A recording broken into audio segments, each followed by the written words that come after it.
Bonjour mesdames, bonjour messieurs.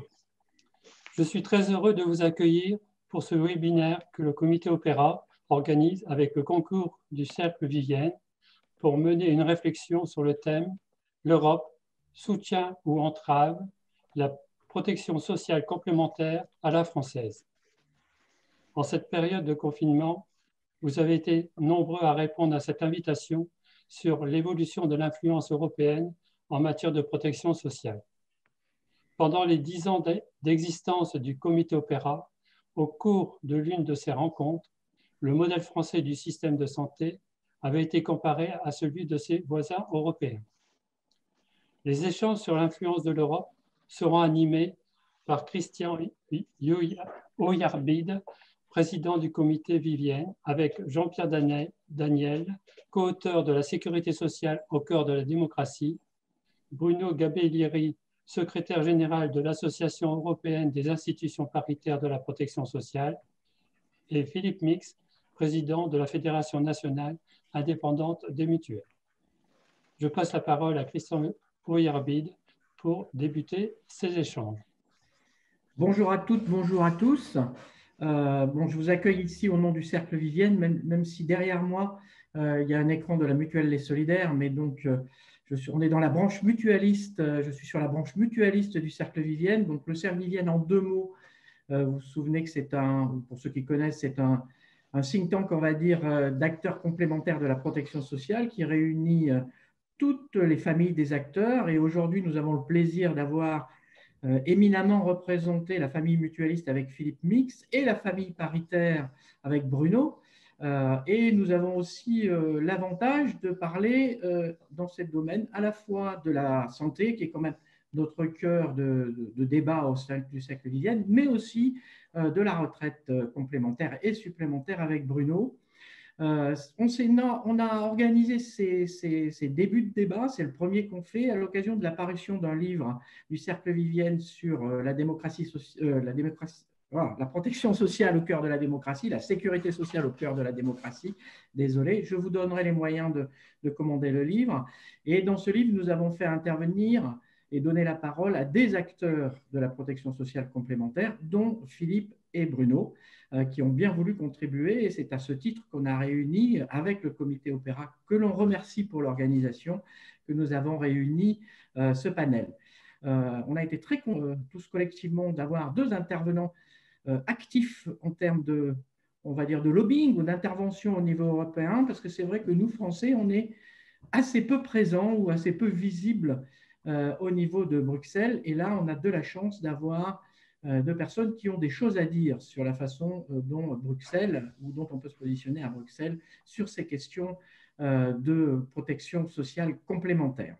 La première partie qui correspond à une partie du livre que nous avons produit, c'est la présentation de quelques systèmes de protection sociale sur la partie santé étrangers, parce que je ne sais pas si tout le monde en a conscience, mais dans les autres pays d'Europe, les choses sont très, très différentes. Par exemple, je ne veux pas déflorer ce que va dire Jean-Pierre Daniel, mais en Espagne, la question de complémentaire n'a pas de sens. Il n'y a pas d'assureur ou de mutuelle santé complémentaire.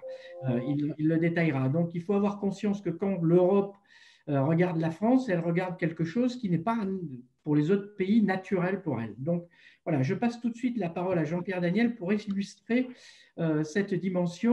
Donc, le système américain, il se caractérise d'abord pour nous par le fait qu'il n'y a pas de sécurité sociale du tout, ce qui est toujours quelque chose un peu difficile à comprendre pour des Européens. Dans tous nos pays d'Europe, on a des systèmes de sécurité sociale différents, etc., mais aux États-Unis, il n'y en a pas. Donc ça, c'est vraiment quelque chose qui est fondamentalement différent d'autres pays développés.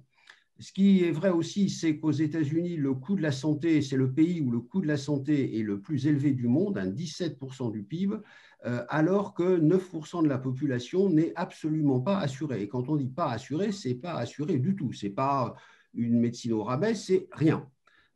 Donc, c'est un système profondément, je dirais profondément inégalitaire, avec des gens qui sont extrêmement bien protégés parce qu'ils ont les moyens de se payer les bons systèmes de santé, et d'autres qui sont malheureusement sans couverture du tout.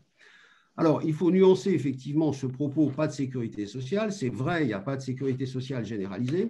Par contre, il y a un système de prise en charge collective pour les plus âgés, et puis il y a également un système pour les plus pauvres. Mais tout ça fait qu'il y a quand même 9% de la population qui n'est absolument pas couverte.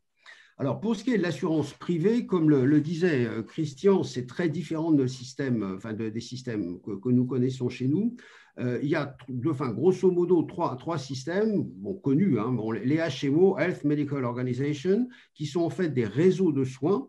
C'est-à-dire que l'assureur, qui souvent d'ailleurs au départ était un assureur mutualiste, met à la disposition de ses clients des réseaux de soins, c'est-à-dire à la fois des médecins, des infirmières, des cliniques, des labos, et moyennant finance, bien sûr, le client paye une prime, mais il peut accéder plus ou moins librement, avec ou sans ticket modérateur, mais il peut accéder aux médecins du réseau.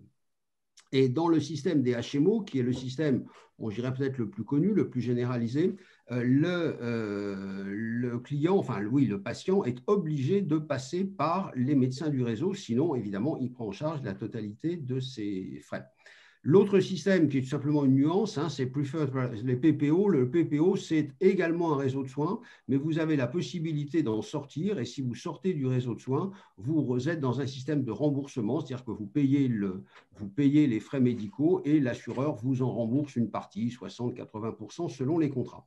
Et enfin, le dernier système, c'est un système que là, pour le coup, on connaît chez nous, c'est l'assurance au premier euro, c'est-à-dire que vous vous débrouillez tout seul, vous allez voir le médecin que vous voulez, mais l'assureur vous rembourse 70-80% de la somme que vous avez dépensée. La grande nouveauté aux États-Unis, c'est effectivement l'Obamacare, dont on a beaucoup parlé en France, puisque c'était quelque chose qui ressemblait en quelque sorte à notre sécurité sociale. L'idée d'Obama au départ était que tous les citoyens devaient bénéficier d'une couverture santé avec un système, mais tout en laissant l'assurance privée, les opérateurs sont tous des opérateurs privés. Donc, il y a le système, pour que le système puisse fonctionner, vous avez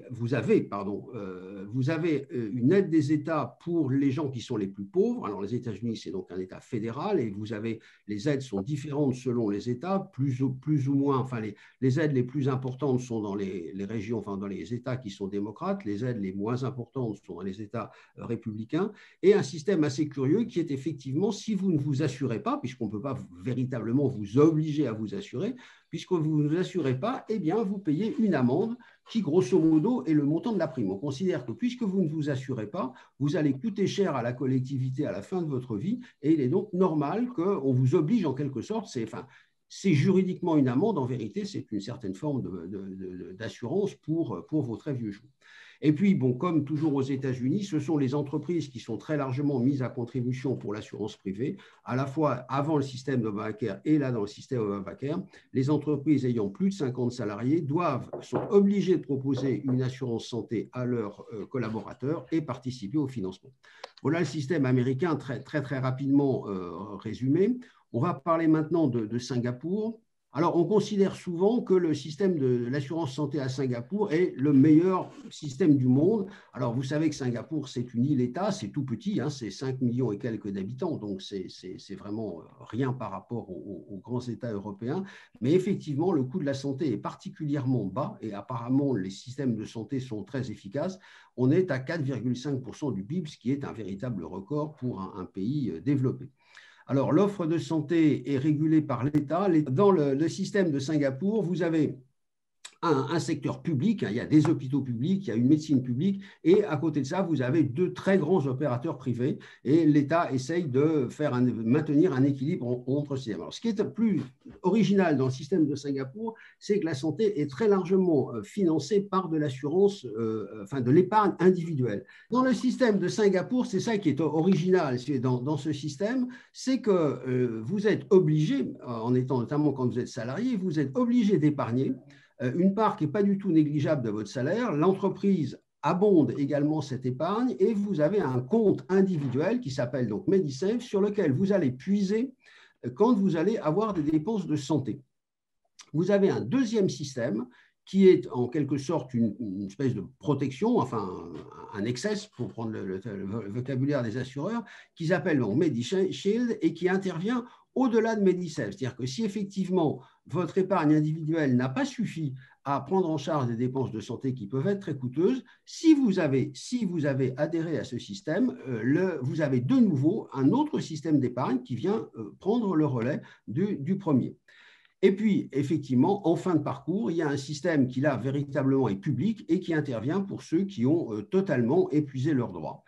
Donc, en fait, l'assurance privée telle que nous, on la connaît, n'intervient que pour les expatriés. Et là, on est dans des systèmes de réseau de soins, comme dans beaucoup de pays, à destination des expatriés à qui on donne accès à un certain nombre de médecins, de cliniques, etc., qui leur sont, dans une certaine mesure, réservés. Mais voilà, ça, c'est ce qu'on dit. Et apparemment, le système de santé est extrêmement efficace. Il y a un tourisme, beaucoup de tourisme médical à Singapour. Beaucoup de gens viennent se faire, disons d'Asie, viennent se faire soigner et opérer à Singapour. On va passer à la Hollande. Alors, la Hollande est également un pays dans lequel il n'y a pas de sécurité sociale au sens où nous on l'entend, où on le trouve en Espagne ou en Allemagne. Donc, il n'y a pas de sécurité sociale et l'État organise la concurrence entre des opérateurs privés qui, grosso modo, il y a 4 très grands opérateurs qui sont en fait des organismes sans but lucratif.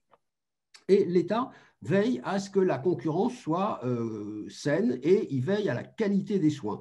Vous êtes obligé de vous assurer, vous devez passer par l'un de ces opérateurs, mais vous avez le choix de l'opérateur. Le coût de la santé est, disons, dans les normes européennes, 10% du PIB, c'est tout à fait classique dans nos pays. Vous êtes obligé donc de vous assurer, mais l'État régule la concurrence en créant un panier de soins avec des soins minimums. Vous allez pouvoir, si vous le souhaitez, prendre une assurance complémentaire, là pour le coup assez proche de ce qu'on connaît chez nous, si vous avez besoin ou si vous souhaitez avoir quelque chose de mieux que ce qui est prévu dans le panier de soins. Mais le panier de soins est le même pour tous les opérateurs. Tout le monde doit donner le même type de service à ses clients. Également, une des conditions strictes, c'est qu'il n'y a pas de sélection à l'entrée et interdiction de moduler les tarifs en fonction de l'âge. Donc, on voit que l'État a un rôle de régulation très, très fort. Il y a un système très compliqué dans lequel je ne vais surtout pas rentrer, qui permet un système de coassurance, un truc très tordu, mais qui est également très compliqué, je dirais, mais qui est en fait destiné à également égaliser la concurrence pour faire en sorte qu'un assureur qui aurait plus de maladies longues et coûteuses que les autres se verrait compensé par les autres, par ses concurrents en quelque sorte. Et donc, pour terminer là-dessus, la concurrence, en fait, elle existe entre ces opérateurs, mais elle est plus, si vous voulez, sur la qualité des soins, sur la rapidité d'accès aux soins, que sur le montant des primes, parce qu'effectivement, tous les assureurs sont à peu près logés à la même enseigne et les écarts de primes sont extrêmement minimes entre eux. Par contre, il y a une concurrence sur la qualité du service. Enfin, l'Espagne. Bon, en Espagne, vous avez une sécurité sociale complètement étatisée, une médecine de caisse comme le NHS anglais, exactement identique, qui couvre la totalité des résidents en Espagne et qui ont accès totalement gratuitement aux médecins, aux laboratoires, aux cliniques, aux hôpitaux, etc. Le coût de la santé s'établit à 9% du PIB, là encore relativement proche.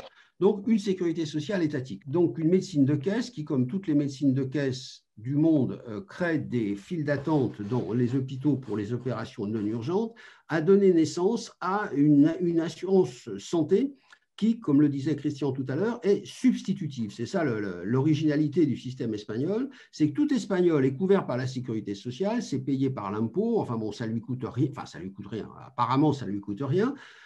Il est soigné gratuitement, mais il va devoir faire la queue. Alors, pour éviter de faire la queue ou pour aller dans un hôpital, ou une clinique plutôt plus confortable qu'une autre, etc., c'est créer donc l'assistance substitutive. Alors, l'essentiel, c'est l'assistenza sanitaria, qui n'est pas de l'assistance au sens où on l'entendrait en France, qui est en fait la mise à disposition du client ou du patient d'un réseau de médecins, d'un réseau de prestataires, là encore, un médecin, c'est très proche des HMO américains, les médecins, les labos, sauf la pharmacie, je dirais. Et donc, le client paye une prime entre 50 et 100 euros par mois et par personne, et il accède totalement gratuitement la plupart du temps totalement gratuitement, il y a quelquefois des tickets modérateurs, mais c'est peu développé, il accède à ces médecins.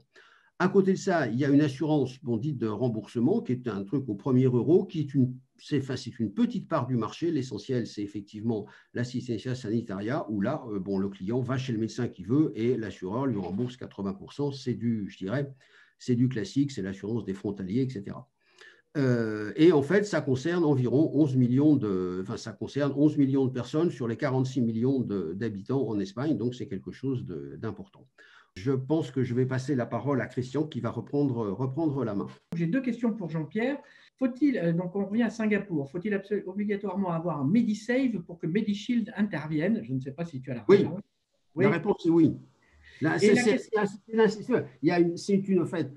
Dans notre jargon, c'est un premier risque en quelque sorte, et au-delà, tu as un excès. Donc, effectivement, tu dois t'assurer d'abord et tu accèdes au système derrière. Mais le système MediShield est facultatif.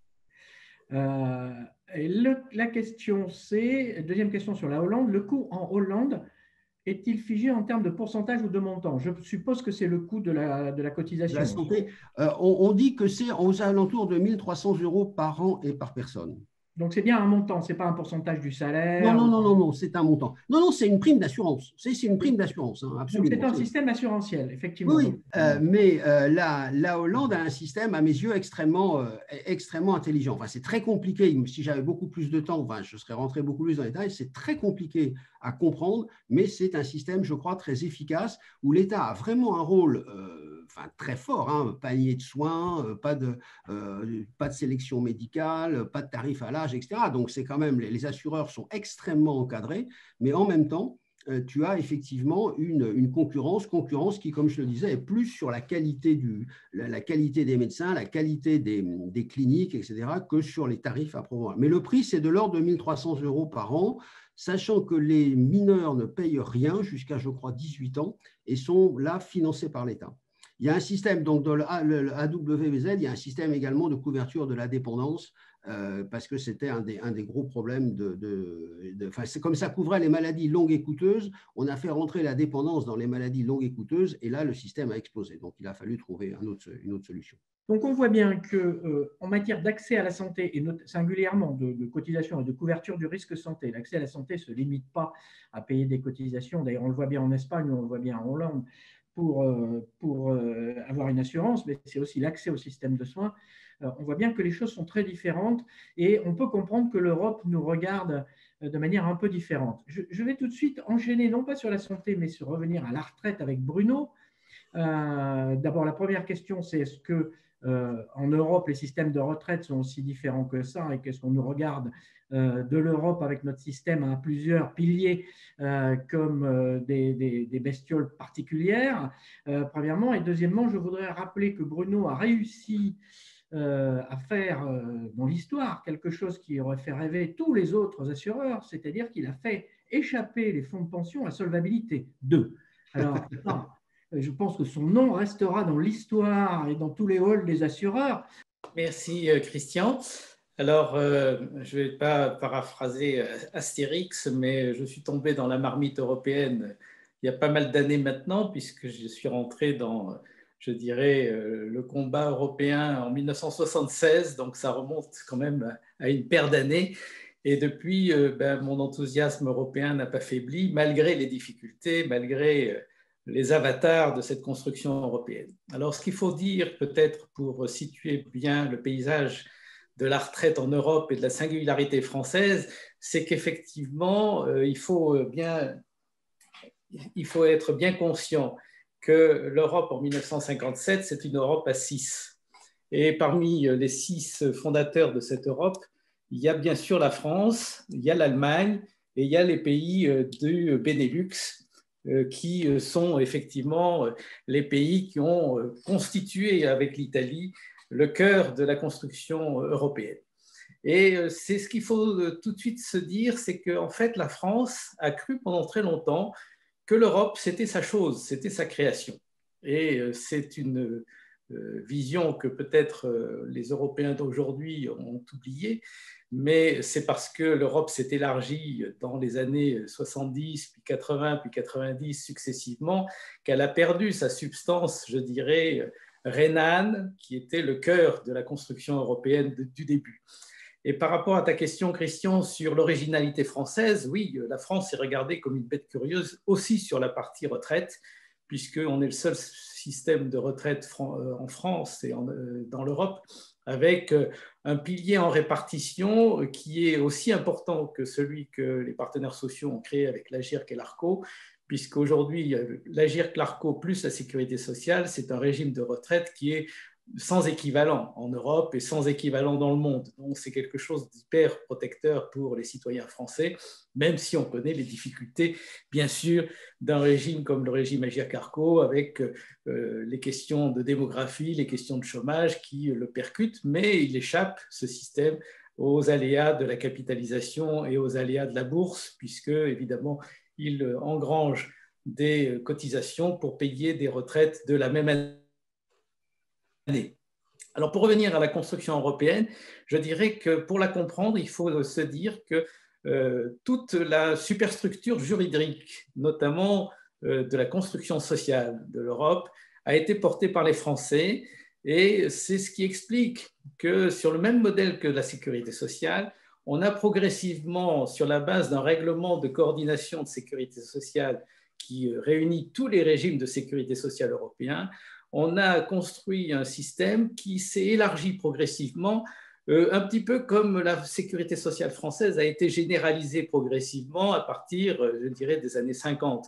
L'ambition de Pierre Laroque, c'était, comme c'est écrit dans le livre du Cercle Vivienne, l'ambition de Pierre Laroque, c'était un système généralisé. Et ça n'a pas marché en 1947, tout simplement, parce qu'un certain nombre de résistances se sont fait jour, résistance syndicale, résistance corporatiste, résistance des agriculteurs, résistance des banquiers, et finalement la construction d'un système universel n'a abouti que dans les années 2000. Il faut se rendre compte que ça a été une très très lente évolution. Alors sur la retraite, ce qu'il faut dire, c'est que la construction européenne a mis sur pied un règlement européen de coordination qui a fait que, quelle que soit sa durée de carrière pour un salarié en Europe, quel que soit le lieu de travail de ce salarié en Europe, eh bien, c'est le dernier régime auquel on a été affilié qui liquide la pension de retraite pour l'ensemble des régimes de sécurité sociale dans lesquels il a pérégriné, je dirais, au cours d'une carrière de mobile internationale, puisque l'Europe, c'est en fait un grand marché de marchandises, un grand marché de capitaux, mais c'est aussi un grand marché pour la libre circulation des travailleurs, donc la libre circulation des personnes. Et ces personnes qui circulent, eh bien, il faut préserver leurs droits. On sait bien que la mobilité dans les régimes de retraite, c'est une perte de droits potentiels, surtout dans des systèmes en capitalisation. L'avantage du système européen de coordination de sécurité sociale, c'est qu'il n'y a aucune perte de droits pour la partie couverte par les règlements européens de sécurité sociale. Alors, pour ce qui a été, je dirais, de l'action que j'ai pu mener à Bruxelles depuis 1996, puisque la EIP a été créée en 1996, eh bien, on a réussi, d'une part, à faire échapper l'AGIRC et l'ARCO au projet de directive fonds de pension que les Britanniques voulaient absolument appliquer au régime AGIRC-ARCO, puisqu'ils disaient de leur fenêtre, avec le soutien d'un certain nombre de fonctionnaires européens qui ne connaissaient pas le système français, que puisqu'il y avait des réserves à l'AGIRC et à l'ARCO, il fallait les considérer comme des fonds de pension. Et donc, dans les premiers projets de directive européenne relative aux fonds de pension pour l'Europe, il était prévu dans la liste des structures assujetties l'AGIRC et l'ARCO. La bataille de la EIP a été, je dirais, de mener sans cesse le combat à Bruxelles contre l'assujettissement de l'AGIRC et de l'ARCO à la directive institution de retraite professionnelle, aux grandes dames des Anglais, qui étaient même allés jusqu'à pousser le bouchon, jusqu'à envoyer des compagnies d'assurance prétendre vendre la retraite à AGIRC-ARCO comme on vend des polices d'assurance de voitures, puisqu'ils partaient du principe que puisque c'était un régime obligatoire, comme l'assurance automobile était un régime obligatoire, tous les assureurs pouvaient bien évidemment faire la prestation de services correspondante. Alors évidemment, il y a eu des contentieux que tous les assureurs, bien sûr, ont perdus, puisque l'AGIRC et l'ARCO leur a démontré qu'ils ne pouvaient pas faire partie d'un système en répartition, puisque c'était des assureurs, je dirais, dans les directives assurance. Alors la partie retraite de la France est tout à fait originale, je l'ai dit. Du côté de sa remise en cause par l'Europe, eh bien, il n'y a aucune remise en cause possible, ni du premier pilier sécurité sociale, ni de l'Agirc et de l'ARCO, qui est un premier pilier bis, puisque grâce là aussi à nos interventions à Bruxelles, l'option de rentrer dans la coordination de sécurité sociale grâce à la technique de l'élargissement permanent de la couverture, je dirais, de sécurité sociale obligatoire dans toute l'Europe, l'AGIRC et l'ARCO ont rejoint le règlement européen de coordination de sécurité sociale. C'était au moment, souvenez-vous, où les assureurs français prétendaient vouloir eux aussi s'occuper de l'AGIRC et de l'ARCO. Et donc, le MEDEF, à l'époque c'était le CNPF, pour défendre le système de retraite par répartition, a pris le soin, effectivement, de demander à l'AUP de présenter à Bruxelles le dossier d'intégration dans le règlement européen de coordination de sécurité sociale pour sécuriser, en fait, l'AGIRC et l'ARCO dans le premier pilier européen. Ça n'a pas, bien sûr, changé quoi que ce soit dans le fonctionnement de ce système AGIRC-ARCO, qui est toujours piloté par les partenaires sociaux jusqu'à ce jour. Sur la partie maintenant retraite supplémentaire, ce qu'il faut dire, c'est que la France a échoué dans la création d'un deuxième pilier de retraite en capitalisation. Tout le monde se souvient de la loi Thomas, tout le monde se souvient des tentatives, effectivement, de créer des fonds de pension à la française. Ça a été un échec monumental, tout simplement parce que la taille de notre premier pilier, de notre premier pilier bis, couvre finalement presque le prisme total de la couverture des fonds de pension dans les pays nordiques. Si on prend les 3 grands pays dans lesquels les fonds de pension sont très bien développés, le premier, c'est bien sûr le Royaume-Uni. Alors, il s'en va, ça va peser moins lourd dans le débat européen. Le deuxième pays, c'est les Pays-Bas. C'est les Pays-Bas qui ont le système de pension supplémentaire en capitalisation le plus développé au monde. Ils ont une capitalisation boursière pour l'ensemble des fonds de pension néerlandais qui est supérieure à 120% du PIB du pays. Donc, vous imaginez si on avait 120% du PIB en capitalisation en France, que ça pourrait donner comme volume. Et puis, le troisième pays, c'est un pays intermédiaire qui est associé à l'Europe tout en n'étant pas partie de l'Union européenne, c'est la Suisse, qui est également un système tout à fait intéressant où la capitalisation a été développée de manière non hasardeuse, c'est pas par hasard, par les banquiers, puisque à la demande des entreprises et des salariés des entreprises, ce sont les banquiers qui gèrent en Suisse les fonds de pension de l'ensemble des fondations deuxième pilier obligatoire, puisque là aussi, le système suisse est intéressant. Il y a une moitié du système de pension supplémentaire qui est obligatoire, une autre moitié qui est laissée au libre choix des salariés et des entreprises. Pour la France, ce que je dirais aujourd'hui, c'est que si on a réussi à sauvegarder ce qu'il fallait sauvegarder, on n'a pas réussi, par contre, malgré le compliment que tu m'as adressé, Christian, on n'a pas réussi à échapper à Solvabilité 2. Et là, je fais le pont entre la retraite et l'assurance, et donc la santé, puisque Philippe Mix est là pour représenter les assureurs santé, et moi plutôt, je dirais, les systèmes de pension. Je dirais qu'on n'a pas échappé à Solvabilité 2, tout simplement parce que la mécanique européenne, avec Solvabilité 2, a basculé sur ce que j'appellerais, moi, un centre de gravité anglo-saxon. Et ce centre de gravité anglo-saxon, c'est un centre de gravité piloté par l'Angleterre. Il faut dire, et c'est une observation politique que je fais très clairement, c'est que l'influence française, du moment où les Anglais sont entrés dans l'Union européenne, a baissé à proportion de l'entrée des Britanniques dans l'Union européenne.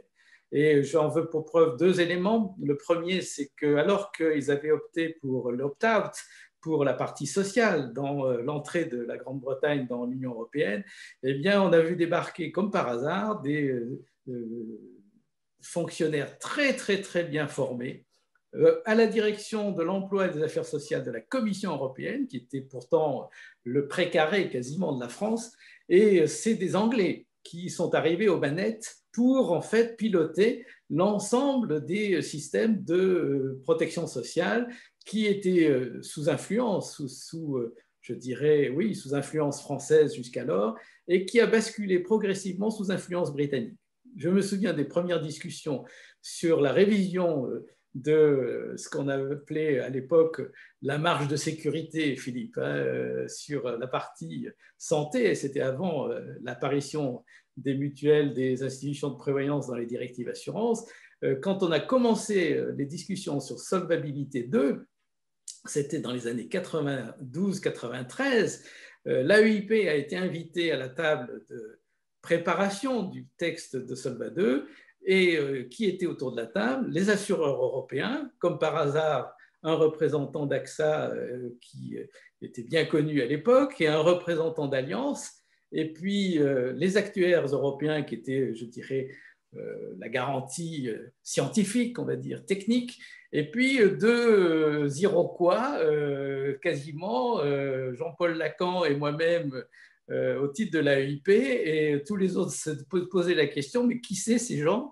On ne les connaît pas, d'où viennent-ils? Pourquoi sont-ils là? Et en fait, on était là à l'époque comme représentants des institutions de prévoyance au titre de l'AEIP, et on était consultés pour le premier travail en fait de calibrage de solvabilité 2. Mais très vite, on a vite compris que les assureurs européens avaient déjà leur arme secrète bien préparée, c'était les modèles internes. Et en fait, on ne peut pas comprendre la problématique de solvabilité 2 si on n'a pas en tête que les assureurs, depuis l'origine, ont effectivement mis sur pied ce système et l'ont poussé à Bruxelles jusqu'au paroxysme, avec dans l'arrière-pensée que les modèles internes leur permettraient d'échapper à la rigueur de la règle solvabilité 2 et de toutes ces exigences de montant de capital nécessaire pour garantir les engagements futurs, et tout, je dirais, l'arsenal qui a été développé autour, qui fait qu'aujourd'hui, solvabilité 2 est un monstre que tout le monde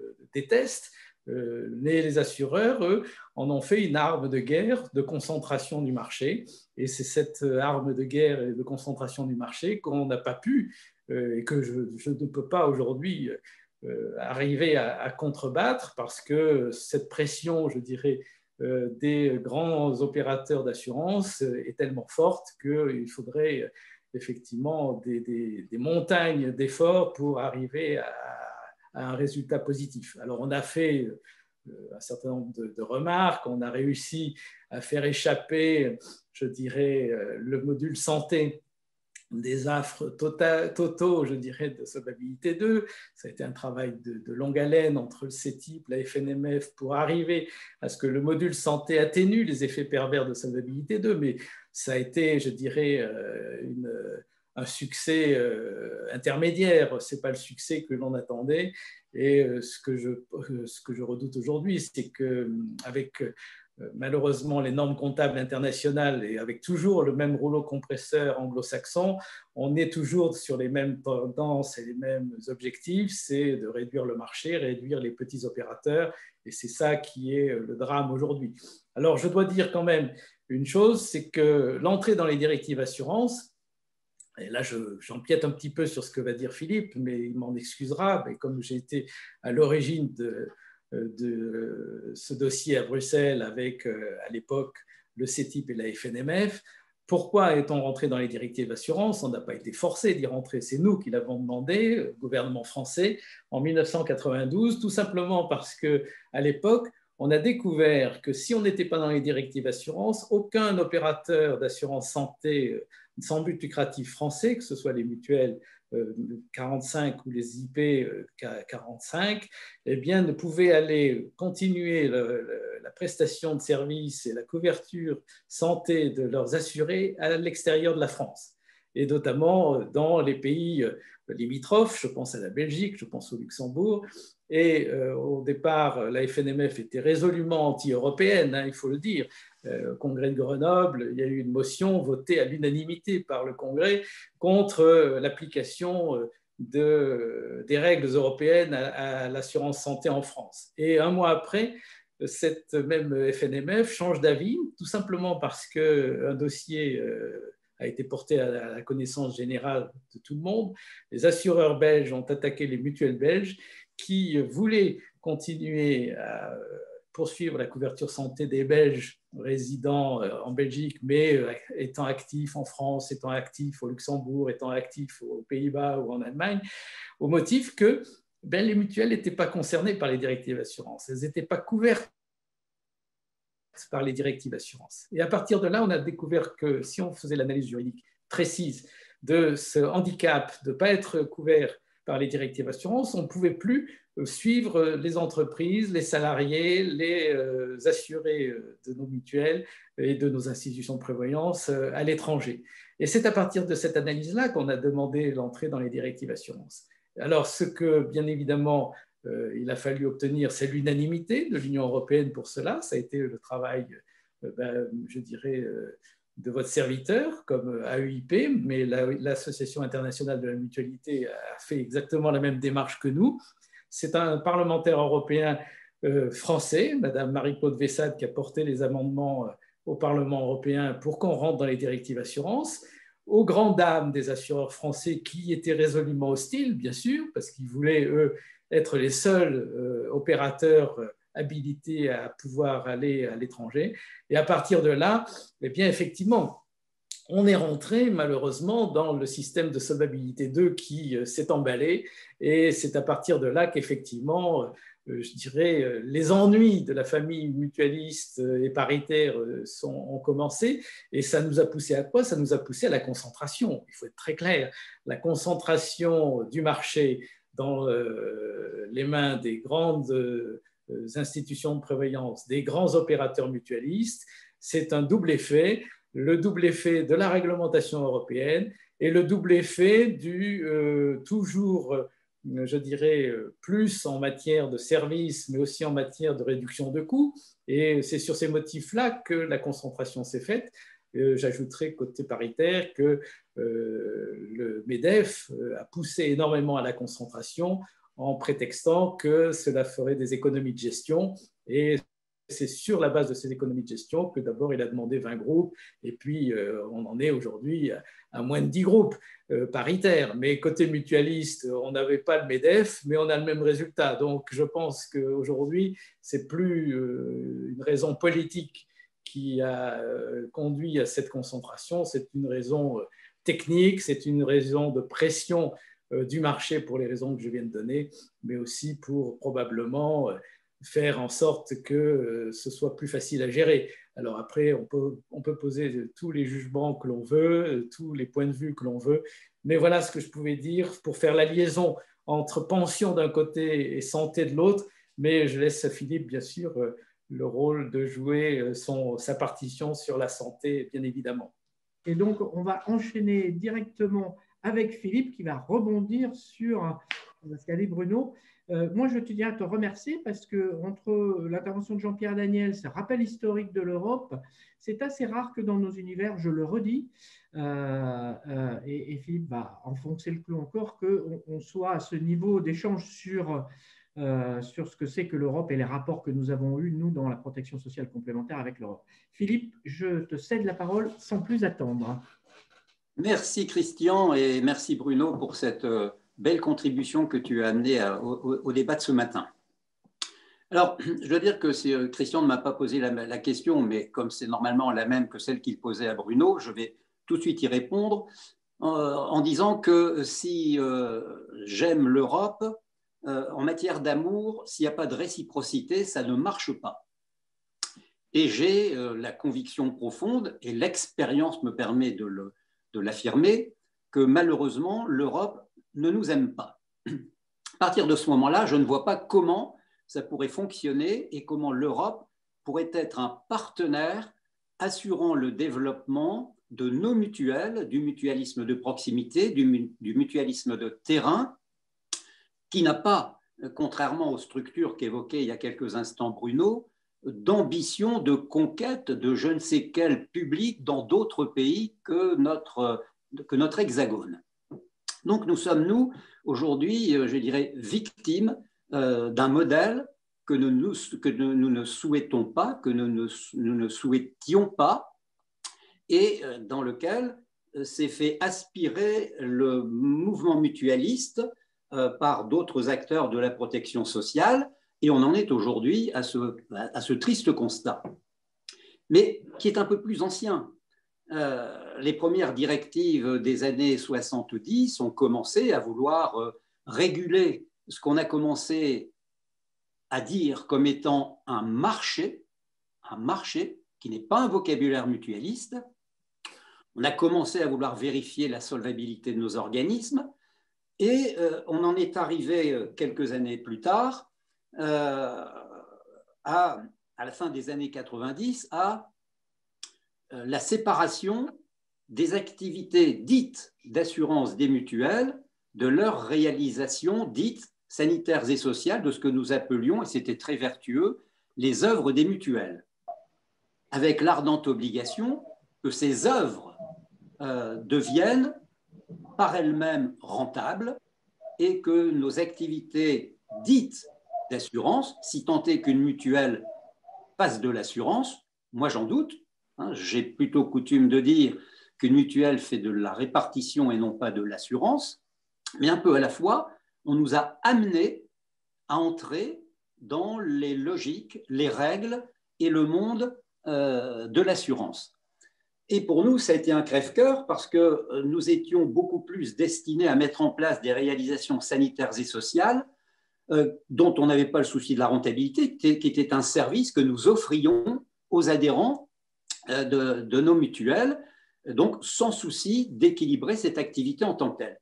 Mais ce sont les premières règles européennes qui nous ont contraintes à évoluer dans le sens que je viens d'indiquer. Et on a eu à ce moment-là, effectivement, l'entrée de la concurrence dans nos activités, les agréments, les contraintes financières, les contraintes de contrôle qui, évidemment, nous ont beaucoup pénalisés. Ça a contribué, Bruno l'a indiqué tout à l'heure, à entamer le processus de réduction du nombre de structures mutualistes dans notre beau pays. Et puis est arrivée là-dessus la fameuse directive Solva 1, Solva 2. Alors, Solva 2, je veux bien entendre que des structures mutualistes ou une fédération se soient laissées entraîner dans l'accompagnement de ce texte pour pouvoir conquérir le marché européen. Je ne suis pas sûr aujourd'hui d'ailleurs que le résultat sur ce plan-là, côté mutualiste, soit parfaitement atteint. Donc il aurait peut-être été préférable de rester sur notre univers hexagonal et de le développer avec des vraies valeurs et de véritables options mutualistes, puisque, encore une fois, la conquête du marché européen mutualiste ne me semble pas être complètement au rendez-vous. Et cette directive Solvabilité 2, et je connais, comme nous tous, je connais personnellement de brillantes personnes qui étaient occupées à la rédaction de la directive et qui nous disent à tous que jamais dans leur tête le monde de la santé n'était concerné par ce texte. Alors Bruno a donné l'explication et l'acharnement qui a été celui de certains pour entrer dans la directive, mais la directive n'était pas faite pour le monde de la santé, en tout cas n'était pas faite pour le monde mutualiste. Et même si nous sommes, nous, une espèce d'ovni dans le paysage européen, l'ovni, somme toute, il ne fonctionnait pas trop mal, il rendait des services à la population qu'on a beaucoup plus de mal à rendre aujourd'hui, et je ne suis pas persuadé que l'évolution des choses aboutisse à un bonheur amélioré pour nos populations. Mais au-delà de ça, moi je regarde cette directive et quand je la lis, le texte de la directive exclut de son champ d'application les mutuelles santé. Il y a un considérant, le 4e considérant de la directive, et même si les considérants n'ont pas la même valeur normative que les textes, que les articles de cette directive, qui vient dire très clairement que les entreprises qui sont étroitement liées au régime d'assurance publique sont exclues du champ de la directive. Alors ok, ça n'a pas de valeur normative totale, mais quand même, les considérants donnent une direction forte au texte qui suit. Et si je lis l'article 5 de cette directive, qui a fait l'objet de nombreux recours que la FNIM a mis en place et qui n'ont pas été malheureusement couronnés de succès, mais je reste convaincu que le bon sens aurait dû l'emporter, cet article 5 vient dire très clairement que les opérations des organismes de prévoyance et de secours qui accordent des prestations variables selon les ressources disponibles et exigent de chacun de leurs adhérents une contribution forfaitaire appropriée, ne sont pas dans le champ de la directive. Je viens, sauf erreur, de vous donner la définition d'une mutuelle. Donc le texte vient dire que les mutuelles sont hors champ de la directive et nous y sommes, malgré cela, je dirais, soumis. Je pourrais aussi dire quelques mots sur la fameuse règle des 4 yeux qui nous est imposée. Cette règle des 4 yeux, elle est née d'une erreur colossale. Dans le texte originel anglais, il y a une expression idiomatique britannique qui a été littéralement traduite en droit français, mais qui a été malheureusement traduite, qui a été traduite de la manière avec laquelle on nous fait aujourd'hui gouverner nos structures, mais le texte anglais parle d'un contre-pouvoir, ce qui est très différent de ce que l'on nous fait faire. Les Anglais, effarés devant la manière avec laquelle nous apprécions le texte, nous ont alertés, nous Français, rien n'y a fait, et les Anglais ont retiré du texte original ce paragraphe qui est resté dans la lecture française. Je m'interroge d'ailleurs de savoir comment il se fait que dans nos mutuelles, le président est obligatoirement dirigeant effectif, que c'est interdit dans une institution de prévoyance et que c'est optionnel pour une compagnie d'assurance, même si c'est très difficile pour la compagnie d'assurance d'y arriver. Ça fait partie des curiosités qui me surprennent, bien évidemment. Alors, nous sommes aujourd'hui dans une année de révision de la directive Solvay II, qui va prendre un peu plus de temps que prévu, puisque la période sanitaire que nous vivons complique beaucoup les choses. Donc, c'est, on va dire, décalé dans le temps. Alors, cette révision 2020, nous y sommes bien évidemment, comme d'autres, attelés. J'ai même envie de dire que nous avons eu, nous, à la Fédération, une commande de la CPR pour y amener notre contribution dans le but de simplifier la directive, dont chacun s'accorde à dire qu'elle est monstrueuse, qu'elle est démesurée, qu'elle est complètement disproportionnée pour nos mutuelles. Je parle des mutuelles que je connais le mieux, celles dont je m'occupe, les mutuelles de terrain, les mutuelles de proximité. Pour les autres, je dirais pourquoi pas, puisque de toute manière, on a dans notre grande famille mutualiste des structures qui se sentent beaucoup plus aujourd'hui préoccupées par l'assurance et la finance que par la réelle solidarité de proximité. Donc que Solvay II s'applique à ces organismes d'assurance qui ne disent pas complètement leur nom ne me gêne que très moyennement. Mais pour les organismes qui sont les miens, ça me gêne terriblement. Donc nous avons rendu notre copie et nous proposons 2 choses. Comme tout le monde s'accorde à dire que pour la santé, c'est, j'ai envie de dire, stupide. Nous sommes sur des engagements courts, des risques courts, des petites sommes parfaitement maîtrisables. Et j'indiquais tout à l'heure que nos prestations et cotisations sont de toute manière variables et qu'on peut les modifier quand on veut, comme on veut, après délibération d'une assemblée générale, ce que nos organismes font quand c'est nécessaire. Toutes ces règles n'ont évidemment aucun sens, sauf qu'elles alourdissent considérablement notre mode de fonctionnement, qu'elles alourdissent considérablement ce qu'on appelle nos frais de gestion, que l'on répercute sur nos adhérents, et on vient nous dire que nos frais de gestion, évidemment, sont trop élevés. Cherchez l'erreur. Donc, nous proposons un relèvement du seuil d'application de la directive. Aujourd'hui, il est à hauteur de 5 millions d'euros, donc vraiment, c'est évidemment extrêmement faible.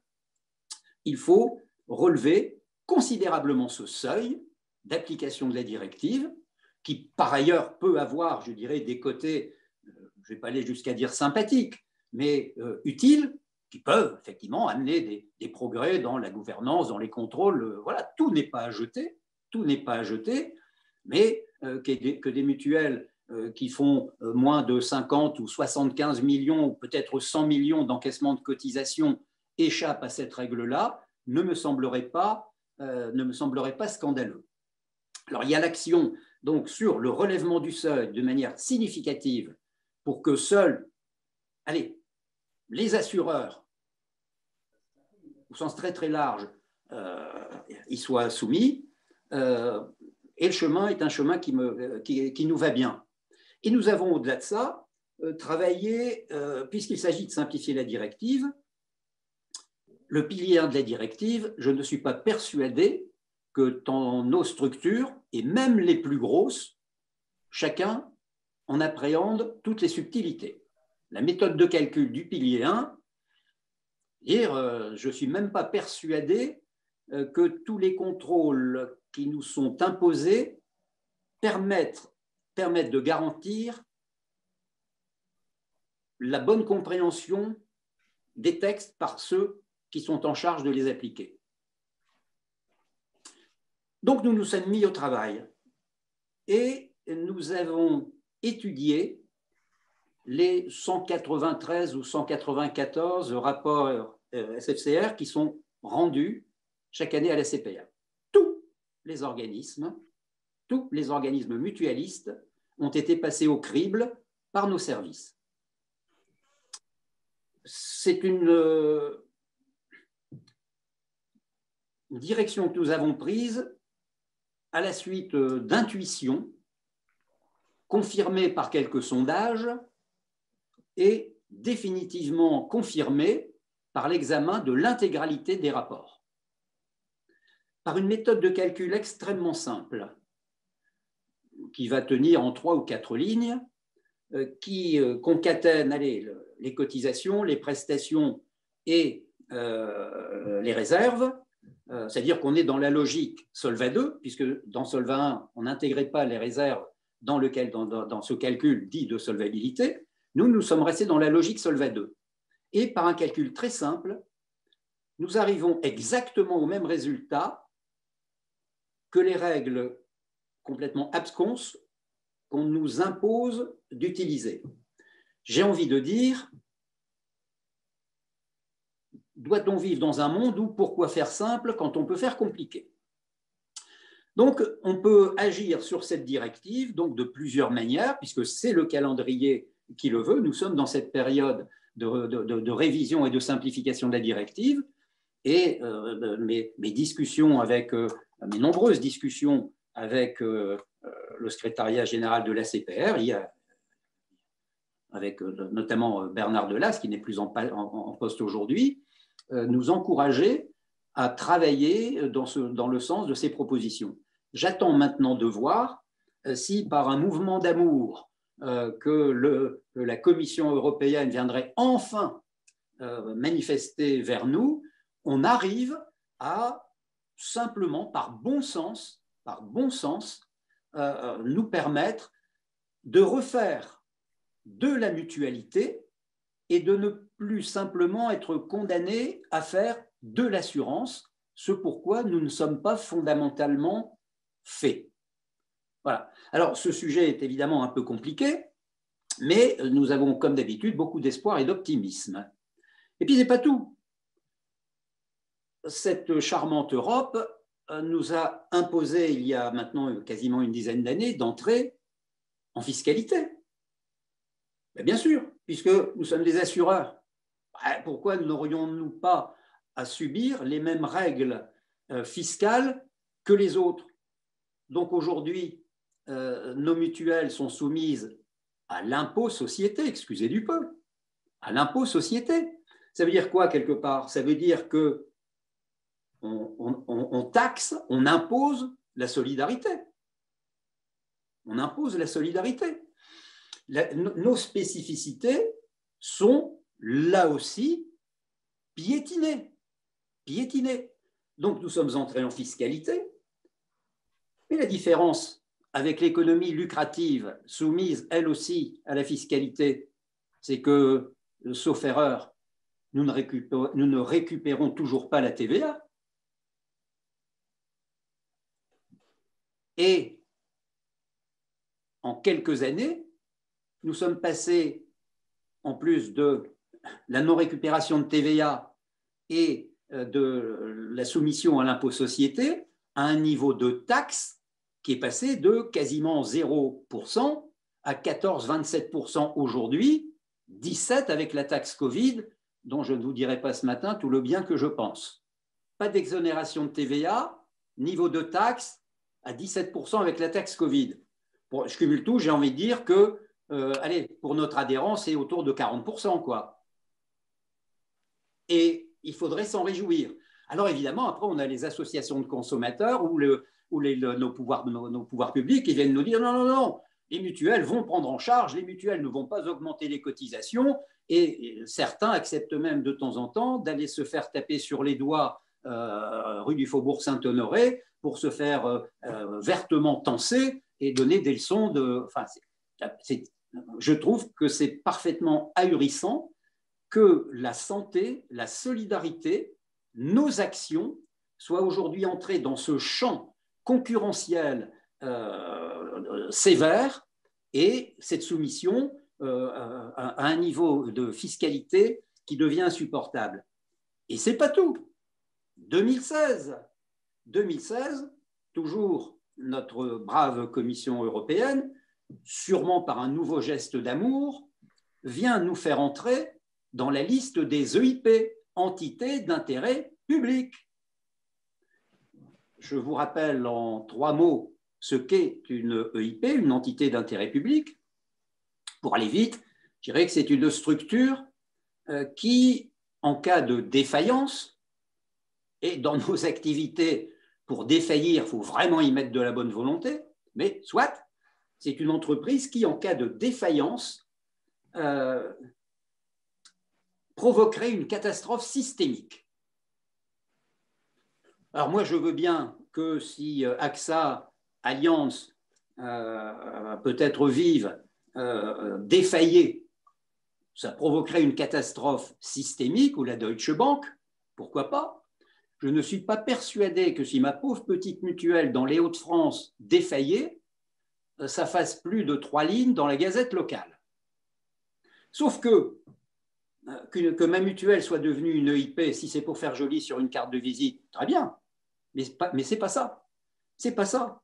Ça nous impose vis-à-vis de nos commissaires aux comptes des liens très différents, c'est-à-dire que quasiment ça interdit les liens de nos mutuelles avec des cabinets de commissariat aux comptes locaux, puisque la part de chiffre d'affaires dans le cabinet de la mutuelle ne doit pas dépasser les 15%, et il faut que dans le cabinet, il y ait autant d'associés pour pouvoir organiser la rotation entre eux, pour éviter plus de nouveaux rapports à rédiger, etc.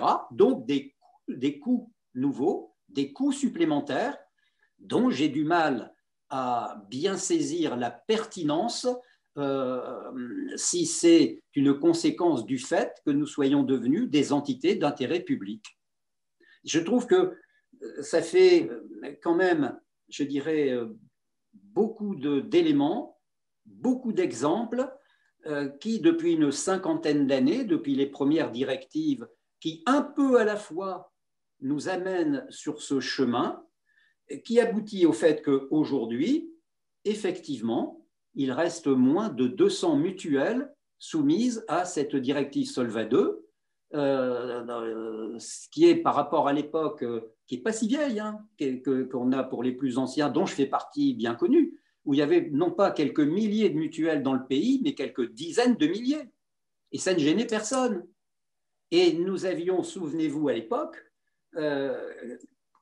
pas capacité, mais je dirais l'ardente obligation, et on n'imaginait pas que ça puisse être autrement, de ne demander à nos adhérents qu'une cotisation unique. Tiens, les Pays-Bas sont peut-être sur ce plan-là plus vertueux que nous, et la même cotisation à tous nos adhérents, quel que soit leur âge et leur composition familiale. Et l'entrée en concurrence dans laquelle, et Bruno le disait fort justement tout à l'heure, voilà, on est entré dans la concurrence, il faut faire baisser les prix, etc. Il faut que le marché, etc.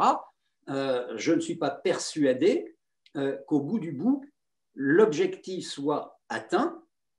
Je ne suis pas persuadé qu'avec une poignée de mutuelles, la population soit mieux servie, mieux accompagnée qu'elle ne l'était à l'époque. Alors, sous prétexte d'ambition de conquête de, entre guillemets, marché extérieur et d'obsession de croissance externe, on foule aux pieds tout ce qui fait que le modèle mutualiste n'est pas soluble dans l'assurance et n'est pas soluble dans les directives européennes. Ce que je voudrais, c'est non pas être ni l'avocat de l'Europe, parce que ce n'est pas ma vocation, ni l'avocat de la FNMF, ce n'est pas non plus ma vocation, mais dans ce que Philippe a dit, il y a un certain nombre, je dirais, de choses qu'il faut, je pense, corriger. La première correction, c'est sur la fiscalité. La compétence européenne en matière de fiscalité est nulle. Donc, toute question fiscale n'est à traiter qu'avec son État, c'est-à-dire avec la France. Donc, tout ce qu'il a dit sur la fiscalité ne s'applique en fait qu'à la France et il faut remettre les choses en place puisque la compétence européenne en matière de fiscalité, elle est égale à 0. La deuxième chose, c'est que l'exclusion des petites mutuelles, des directives, elle a de tout temps existé, elle existe encore, il l'a précisé. C'est de la même manière que pour les fonds de pension, les petits fonds de pension sont exclus de l'application des directives européennes relatives aux retraites professionnelles sur les mêmes bases. Il n'y a pas de discrimination entre mutualités, fonds de pension ou autres opérateurs. La troisième observation, c'est que, en fait, quand les mutuelles, comme les institutions de prévoyance d'ailleurs, ont été exclues des premières directives relatives à l'assurance en 73-79, c'était parce qu'elles ne couvraient pas les engagements longs, notamment en matière de prévoyance. Alors, ça ne s'appliquait pas évidemment aux mutuelles de santé, puisqu'elles faisaient pour la plupart que de la santé, mais il y avait des mutuelles qui faisaient de la prévoyance. Et l'exclusion des directives assurance de 73-79 s'expliquait par le fait que l'Europe avait considéré que ces opérateurs ne protégeaient pas suffisamment les consommateurs et donc devaient être exclus de l'application des directives d'assurance qui permettaient à l'ensemble des assureurs effectivement d'exporter leurs services au-delà de leurs frontières nationales. Alors, sur la base des directives 73-79, pourquoi la FNMF et pourquoi le CETIP ont décidé d'entrer dans les directives assurance? Eh bien, il y a eu effectivement le souci d'assurer la continuité de la prestation de services pour nos assurés, pour ne pas dire nos clients, mais il y a eu aussi le fait que la loi E20 nous a tous passé à la toise de la couverture par des provisions techniques suffisantes de nos engagements longs. Et à partir de là, puisqu'on avait les mêmes contraintes techniques qui pesaient aussi bien sur les assureurs privés, sociétés anonymes d'assurance comme sociétés mutuelles d'assurance, et les mutuelles FNMF ou mutuelles 45, pardon Philippe, et les institutions de prévoyance, il était normal de se poser la question à ce moment-là de savoir si la discrimination qui était existante au niveau européen de non-application à nos structures des directives assurance était justifiée ou pas. Et effectivement, quand on y est allé ensemble, FNMF et CETIP, ce que la FNMF a oublié dans le dossier, je dirais, qu'ils ont pourtant eu, et dans les débats qu'ils ont eu techniquement avec la Commission européenne après l'entrée dans les directives, c'est qu'au nom du principe de spécialité, comme tu l'as dit, eh bien, il fallait séparer les activités d'assurance des activités non assurantielles, c'est-à-dire les œuvres sociales. Les œuvres sociales, il faut le savoir, étaient payées par les cotisants sans que bien souvent ils le sachent. Et c'est, je dirais, ce qui a entraîné le refus de la FNMF tout d'un coup, après être entré dans les directives assurance, de la transposition dans les directives, des directives assurance dans le code de la mutualité. Ça a duré 8 ans, la bataille de la FNMF contre, je dirais, l'intégration des directives assurance dans le code de la mutualité. Je prétends, moi, que ça a fait perdre 8 ans à la mutualité pour s'adapter effectivement à l'ensemble des conditions, entre guillemets, du marché. Pour autant, ce n'est pas ça qui a provoqué la disparition des petites mutuelles. Les petites mutuelles sont toujours exclues des directives assurance. Les toutes petites. Et il faut se battre, de mon point de vue, moi, en tout cas, sur la partie pension, puisque je siège à l'EIOPA à Francfort, je me bats pour que les petits fonds de pension échappent à la directive retraite professionnelle. On a une prochaine réunion vendredi, c'est-à-dire demain, à Francfort, en vidéoconférence, sur le principe de proportionnalité dont tu n'as pas parlé. Le principe de proportionnalité, qui est une règle européenne de base, permet à tous les petits opérateurs, dans la mesure effectivement où ils ne sont pas concernés par des textes européens qui voient large et voient grand, essentiellement pour les grands opérateurs, c'est vrai, eh bien il faut qu'au nom du principe de proportionnalité, on n'applique pas les mêmes règles absurdes à des petits opérateurs qui n'ont pas les moyens de les appliquer et qui n'ont pas du tout l'intérêt. Alors, dernier point sur lequel je voudrais aussi insister, c'est que les entreprises d'intérêt public, c'est une bataille que la FNMF a portée effectivement à Bruxelles sur la base de l'économie sociale pour essayer de tempérer, je dirais, les conséquences négatives pour l'ensemble du monde mutualiste des directives assurance et notamment de solvabilité 2. Mais il ne faut pas se tromper. La directive solvabilité 2 est subordonnée aux directives assurance. Il ne faut pas considérer que la directive solvabilité 2, c'est un objet, je dirais, volant indépendant, c'est emboîté dans l'ensemble des directives assurance et ce n'est pas du tout indépendant. Donc, en fait, quand on refuse, je dirais, la partie solvabilité 2, il faut faire attention à ce qu'on dit, il faut faire attention au fait que d'un côté, on est dans les directives assurance et donc il faut en tirer, je dirais, toutes les conséquences avec la succession dans l'ordre juridique des textes subséquents. Et c'est vrai que dans la révision de solvabilité 2, il faudra tout faire pour maintenir ce qui doit être maintenu, donc l'exclusion des petites mutuelles, et je suis bien sûr pas du tout opposé à ce qu'on élève le niveau, entre guillemets, d'exclusion, puisque effectivement, ça n'a pas de sens aujourd'hui de rester à 5 millions, c'est évident, mais c'est pareil pour les fonds de pension, hein, Philippe. Donc là-dessus, moi, c'est certain, je me battrai forcément, c'est évident.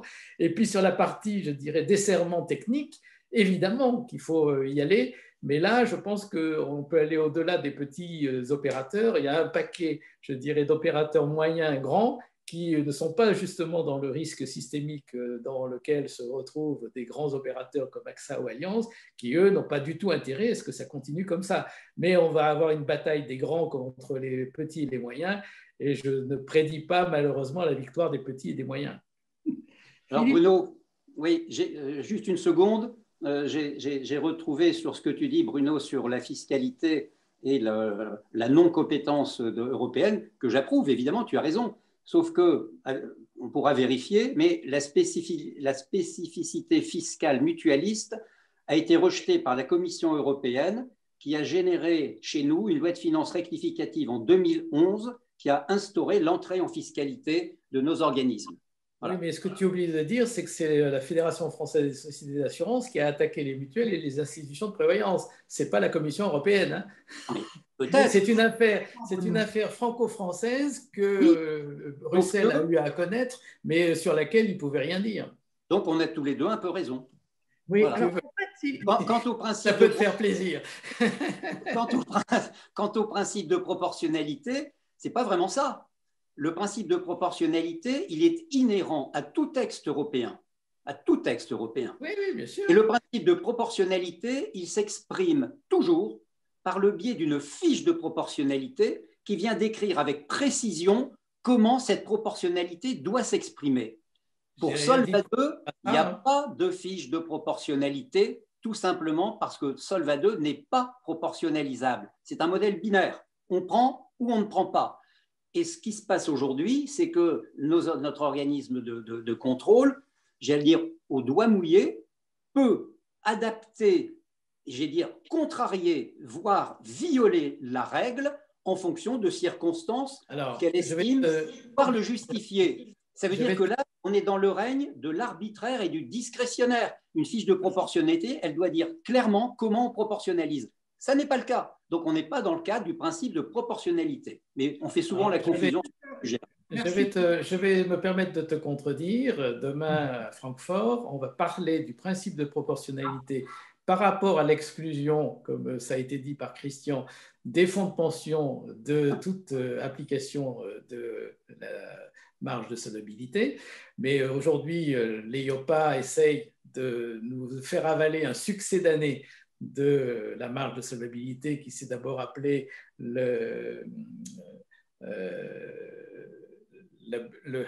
je suis en train de rechercher le mot, la balance sheet, qui serait en fait une sorte de dégradation du modèle solvabilité 2 pour les fonds de pension. Et nous, on répond aujourd'hui avec une autre analyse qui est le cash flow analysis en anglais, qui est en fait l'analyse des fonds disponibles. C'est à la fois le cash flow, le cash, le monétaire, mais aussi l'ensemble des actifs pour éviter l'application de solvabilité 2. Et là, on nous pose la question demain, quel est le niveau de proportionnalité que vous semblez pouvoir tolérer, vous les représentants des parties prenantes? Et je peux t'assurer que pour ce qui me concerne, le principe de proportionnalité, je vais m'arc-bouter dessus. Parce qu'aujourd'hui, tu l'as dit, c'est un principe qui est supérieur à tous les textes européens et qu'on doit rappeler chaque fois qu'il est oublié. Et est-ce que tu ne penses pas, enfin moi j'essaye, de faire jouer alors j'aime pas les anglicismes, le Small Business Act, oui, qui interdit qu'un texte européen qu'une directive vienne contrarier de manière déraisonnable l'activité, la vie et le mode de fonctionnement de ce qu'on appelle les TPE ou les PME nationales. Il existe ce Small Business Act, il est fait pour ça. Mettons-le en ce qu'il faut dire, Philippe, c'est par rapport au débat que nous avons ce matin grâce à Christian, ce qu'il faut dire, c'est que l'État français aujourd'hui est extrêmement faible dans les prises de position qu'il doit prendre dans l'ensemble du débat européen. Et aujourd'hui, on charge, entre guillemets, la Commission européenne, parce que c'est facile et c'est simple, mais la Commission européenne, elle a comme interlocuteur les États, et c'est aux États de défendre leur modèle national et c'est aux États de défendre les opérateurs nationaux. Ce que malheureusement, je peux le dire, pourquoi la UIP a eu le succès qu'elle a eu, c'est qu'on a découvert les uns et les autres membres de la UIP qu'on croyait être défendus par notre État à Bruxelles, on ne l'était pas.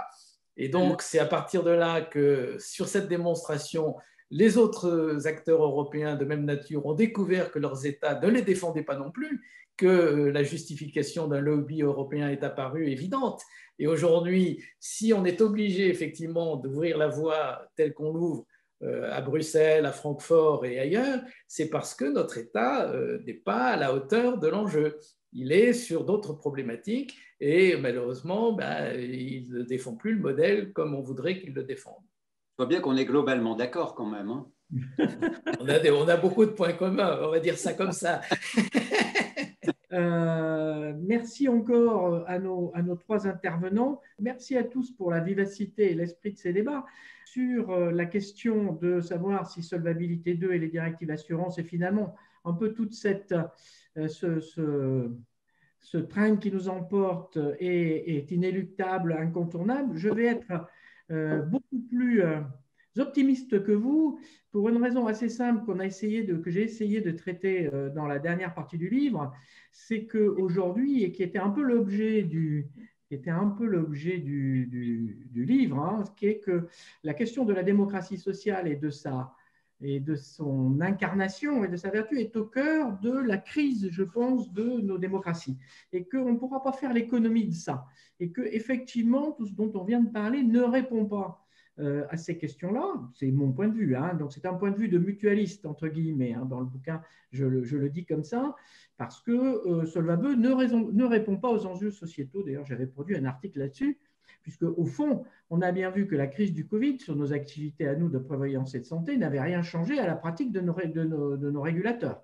Mais absolument rien. Ils ont continué et nos contrôleurs ont continué à contrôler comme avant, sans même se poser la question de savoir si oui ou non la pratique sans même changer les textes, puisqu'ils n'en ont pas la possibilité, de leur contrôle pouvait avoir un autre sens pour la société et pas seulement pour les organismes. Cette vision un peu étroite qui se veut englobante pose des problèmes. Et la dernière partie du livre évoque un certain nombre de tensions qui traversent notre protection sociale. Ces tensions étaient déjà présentes en 1945 et avant. Dans toute l'histoire de la protection sociale, elles étaient là. Mais la société va imposer. Et nous pourrions contribuer à ça, à les repenser avec des mots et les contraintes d'aujourd'hui. Donc moi, j'ai identifié, mais il y en a sans doute plus, 5 tensions. La première tension qui a été largement débattue dans la discussion et notamment présentée par Philippe, c'est la tension entre une vision assurantielle et solidaire. Dans une vision assurantielle, en santé, alors là je suis plus santé, on va couvrir des risques et on va sélectionner des populations assurables. Bon, il y a des questions qui se posent d'acceptabilité sociale. Dans une vision solidaire et mutualiste, on n'œuvre pas pour assurer des risques, on œuvre pour garantir l'accès de tous à la santé. On voit bien que poser la question dans ces termes-là rend obsolète, je dirais, pas sur le fond des calculs, mais rend un peu dérisoire les calculs de Solvay 2, puisque la question, si la question est la question de l'accès à la santé, évidemment, la question de l'action sociale, des œuvres sociales et des œuvres sanitaires, se pose de manière très, très significative. Et notre mission mutualiste, ce n'est pas juste de rembourser les Doliprane derrière la Sécu ou autre, c'est de garantir l'accès à la santé des populations. On n'est plus dans un modèle purement assurantiel si on pose des questions comme ça. On ne pourra pas faire l'économie de ces questions. La deuxième tension qui traverse très clairement la protection sociale aujourd'hui, surtout à la française, c'est la tension entre une approche budgétaire et une approche besoin. Dans l'approche budgétaire, et qui est à l'œuvre, on privilégie un équilibre comptable de la sécurité sociale ou des systèmes sociaux. Évidemment, on privilégie un équilibre comptable sur la base d'un niveau de cotisation acceptable. Alors, quel est le niveau de cotisation acceptable? C'est celui d'aujourd'hui? C'est celui de la moyenne des autres pays européens? Ou est-ce que c'est… Et est-ce qu'il ne faut pas revoir cette présentation? C'est qu'est-ce qu'on vise comme objectif sur la population?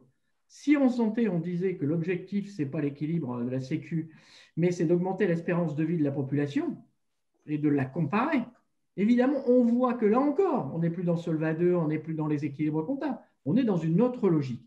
Je pense qu'on ne fera pas l'économie d'un débat démocratique sur la question des indicateurs. Évidemment, ce n'est pas parce qu'on dit qu'on couvre des besoins qu'on évacue l'ensemble des questions.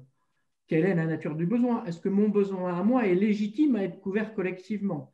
Mais toutes ces questions sont des questions que l'on doit se poser dans le débat démocratique citoyen et qu'on peut se poser également dans nos mutuelles. Sauf que dans nos mutuelles, on est tellement enserré, pour revenir sur l'Europe, par un certain nombre de carcans. Et puis, on a nos ordres du jour de conseil d'administration tellement encombrés de rapports réglementaires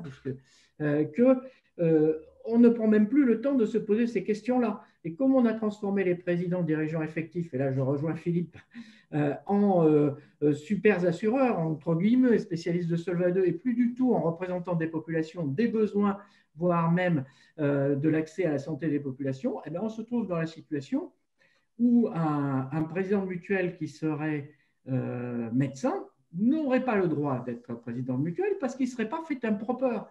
Donc, si on dit que notre travail, c'est l'accès à la santé, comment est-ce qu'on peut imaginer qu'on retoque un président de mutuelle médecin au nom qu'il ne serait pas compétent pour traiter de l'accès à la santé des populations? On voit bien que si on n'est pas dans une logique assurantielle, on change et on renverse l'ordre des choses. Alors, évidemment, il y a toute cette tension qui, pour nous, mutualistes, qui se pose, mais qui se pose à la société, c'est la solidarité démocratique, c'est je réclame des droits, pas pour moi, mais pour tout le monde, des droits collectifs, est différent, évidemment, de la solidarité réparatrice. On n'est pas dans l'action sociale, là, quand on fait de la solidarité, et quand on la fait démocratiquement. C'est bien tout le monde a les mêmes droits à un moment donné.